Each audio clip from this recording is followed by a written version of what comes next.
welcome to Fisher's Toys and Stuff, and today we're going to do a toy versus toy battle to see which one is the better Tobey Maguire Spider-Man action figure.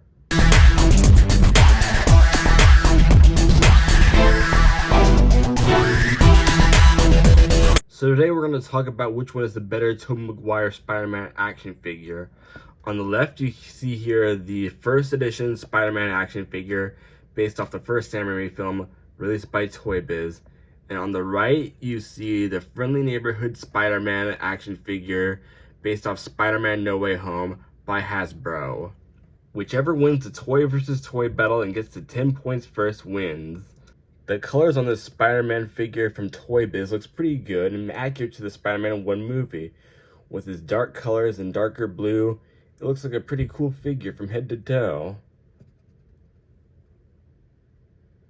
The Spider-Man No Way Home figure, on the other hand, is more vibrant in colors with brighter reds and brighter blues. And for my Spider-Man figure in general, I think that's pretty cool. Better colors and brighter colors are much better. So I'm going to give this first point to this Spider-Man No Way Home Hasbro figure. This Spider-Man No Way Home mask is pretty good. Every detail is here and accounted for, from the webs to the lenses. The only problem I have with it though is that there seems to be paint missing on some of the webs and it seems to be wiping off. Also, he doesn't have a defined nose. It's barely visible. However, this Spider-Man mask looks pretty cool. Every detail is there and accounted for, apart from the missing paint apps. And he has a more defined nose. So I'm giving this point to the Toy Biz Spider-Man for having a better overall head sculpt. Next, let's move on to the head articulation. This Spider-Man figure tends to look up just a little bit and this far down. On the flip side, this Spider-Man can look up very high and down this low. Just by looking at how high these heads look side by side, I could give another point to Toy Biz for having a higher head position. Moving down to the neck, this one actually has a separate piece, but there's no articulation there. But the only problem I have with that is that whenever I try to swap the head, it looks like it's going to fall off eventually, which is very problematic. The Toy Biz figure, on the other hand, doesn't have a swappable head, though it does have neck articulation, as you can see down here. So I'm going to give Toy Biz another point just for having neck articulation. This spider logo is pretty nice.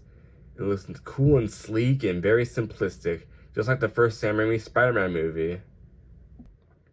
As for the No Way Home logo, it goes for more Spider-Man 2, Spider-Man 3 look, which is more dynamic and epic looking, perfect for a cinematic Spider-Man.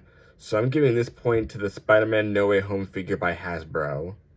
The back spider logo is a similar story to the front logo. It's based off of Spider-Man 2 and 3 with the legs all spread out in the top. I'm not the biggest fan of this back logo, but it's decent for what it is. The Toy Biz Spider-Man has a more squished spider, but that has to do with articulation. Leg-wise, it's much better than the first one. Looking at them close together, however, we can clearly see that the Spider-Man No Way Home one is better just by how it doesn't look so squished. So here's another point to Hasbro. Shoulder articulation is very simplistic for the Toy Biz Spider-Man, as it simply goes up, down, and forward and to the side. The Hasbro Spider-Man, you can go the arms up, down, forward, and to the side. And thanks to the butterfly joints, he could go much farther. So here's another point for Hasbro for the butterfly joints. The Hasbro Spider-Man has slight arm articulation that swings this way and doesn't swing outward. Toy Biz Spider-Man can swing his arm all the way around. I would give a point to this figure if it wasn't for the fact that it doesn't look uncanny when it spins like this, leaving the arm to look like this. So I'm going to give this another point to Hasbro for being much more realistic. So far, the Hasbro figure is winning 5 points, while Toy Biz has 3. Let's keep comparing and contrasting and see who gets to 10 points first. The Toy Biz Spider-Man has a wrist articulation that moves like this.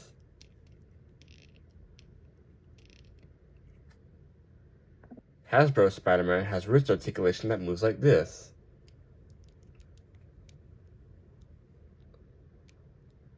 So I'm going to give this point to Hasbro for more realistic wrist articulation. When opening the Spider-Man package for the first time, you get a fist for the right hand and a wall curling hand for the left. And he also comes with these two whipping hands. While Toy Biz never came with interchangeable hands for the time being, he does have these two middle fingers that if you close it like this, he can make for a nice whipping hand. So I'm giving another point to Toy Biz for this excellent articulation. This Spider-Man's diaphragm point is very simplistic. You can try to lean it back, but it doesn't always register, it doesn't always stay, though it does lean forward a bit.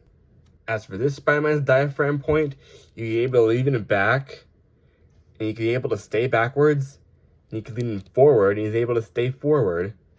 So here's another point for Hasbro Spider-Man. Toy Biz Spider-Man has waist articulation that can swing side to side. Hasbro Spider-Man doesn't have any waist articulation, but he does have an ab crunch for when he wants to lean forward. With these advantages, you can put Spider-Man in very different poses. So I'm going to give a point for both of these figures for having different points of articulation. This Spider-Man from Hasbro doesn't have any boot articulation. It's very static. Toy Biz Spider-Man does have boot articulation, which gives you much more range of movement. So I'm giving this point to Toy Biz for boot articulation. This Spider-Man's ankle articulation isn't bad. It goes upward, downward, and side to side.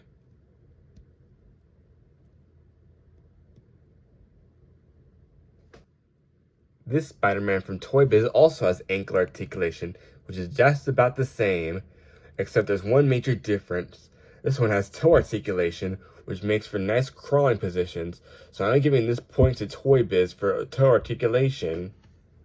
Hasbro Spider-Man has very simplistic textures, which isn't bad, but it was not too noticeable from a distance. Toy Biz Spider-Man has a lot of detail and texture on the blue parts, which is very cool and neat looking, so I'm giving this point to Toy Biz for the textures. Toy Biz Spider-Man has very visible joints for articulation, and as you can see from the left arm, they start to peel off over time. Hasbro Spider-Man doesn't have joints that are visible, so I'm giving this point to Hasbro Spider-Man. Now, both of these action figures came with different accessories that are interesting and unique. Toy Biz came with a gargoyle set with a grappling hook that can come down so Spider-Man can swing on it. It also had a button so Spider-Man can go up. It's a very fascinating and very interesting gimmick there, and I wish I had it, but I don't really have it on me because I got this loose on eBay. As for Hasbro Spider-Man, not only did he come with two whipping hands, but he also came with an unmasked Tobey Maguire Peter Parker head, as seen in the previous video. Now, I think the gargoyle is a neat accessory, but I think, in my opinion, every Spider-Man should come with a Peter Parker head sculpt so they could switch him out, which gives this Spider-Man right here the 10th and final point to win this toy versus toy battle. And here's the winner of the toy versus toy battle on which one is the better Tobey Maguire Spider-Man action figure. The Toy Biz one isn't that bad by any means. It's a really awesome figure as it is. It's just that it's some outdated in some areas, like the art support and the pin joints. This Spider-Man by Hasbro is very awesome, and I recommend it for anyone who's a fan of Sam Raimi's Spider-Man, Tobey Maguire, Spider-Man No Way Home, and Spider-Man as a whole. Overall, I recommend both Spider-Man action figures. Even though Toy Biz lost, it's still a pretty cool figure like I said, though Hasbro is the clear winner. Thank you for watching. Please like and subscribe for more videos. Also follow Fisher's Toys and Stuff on TikTok. Have a good one!